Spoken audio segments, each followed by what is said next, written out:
Assalamualaikum warahmatullahi wabarakatuh.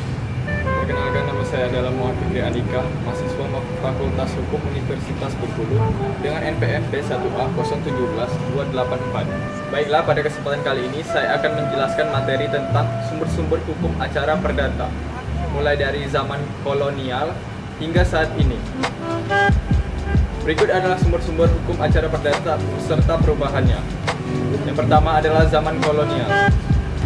Yang pertama, zaman kolonial.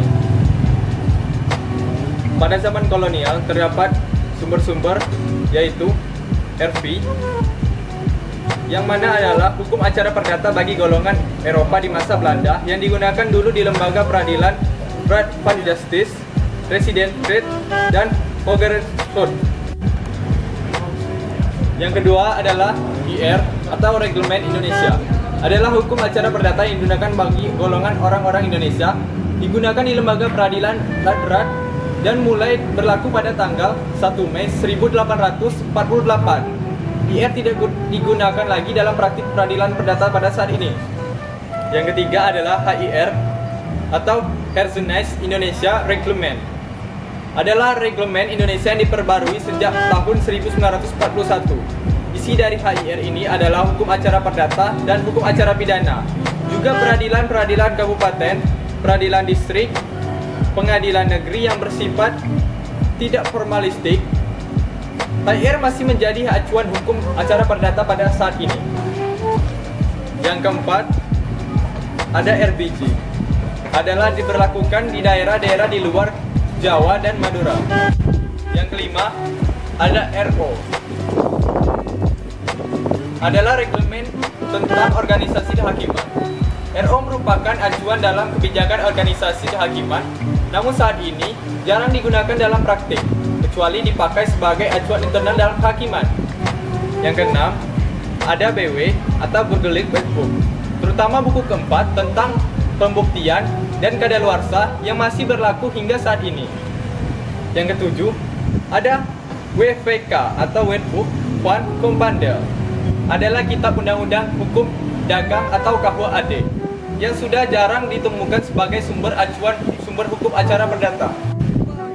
Zaman yang kedua adalah zaman Jepang. Pada zaman Jepang ini berlaku HIR, RBG, dan beberapa bagian dari RV yang masih menjadi acuan hukum perdata hingga saat ini. Zaman yang ketiga adalah zaman Indonesia Merdeka.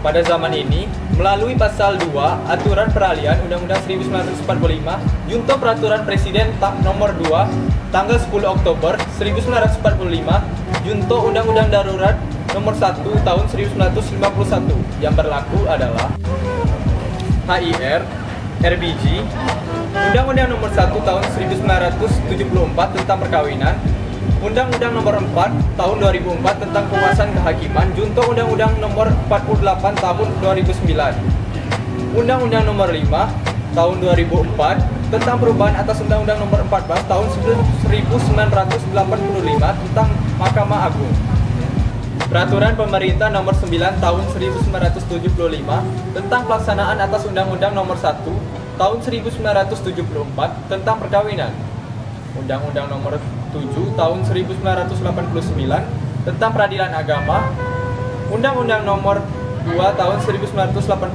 Junto Undang-Undang Nomor 8 tahun 2004 tentang perubahan atas Undang-Undang Nomor 2 tahun 1986 tentang perubahan atas Undang-Undang Nomor 2 tahun 1986 tentang peradilan umum, Undang-Undang Nomor 5 tahun 1986 tentang peradilan tata usaha negara, Undang-Undang Nomor 31 tahun 1997 tentang peradilan militer, Undang-Undang Nomor 24 tahun 2003 tentang Mahkamah Konstitusi, Kitab Undang-Undang Hukum Perdata atau BW, Buku 4 tentang pembuktian dan kadaluarsa, jurisprudensi, Surat Edaran Mahkamah Agung atau SEMA, Hukum Adat, Doktrin, dan Perjanjian Internasional.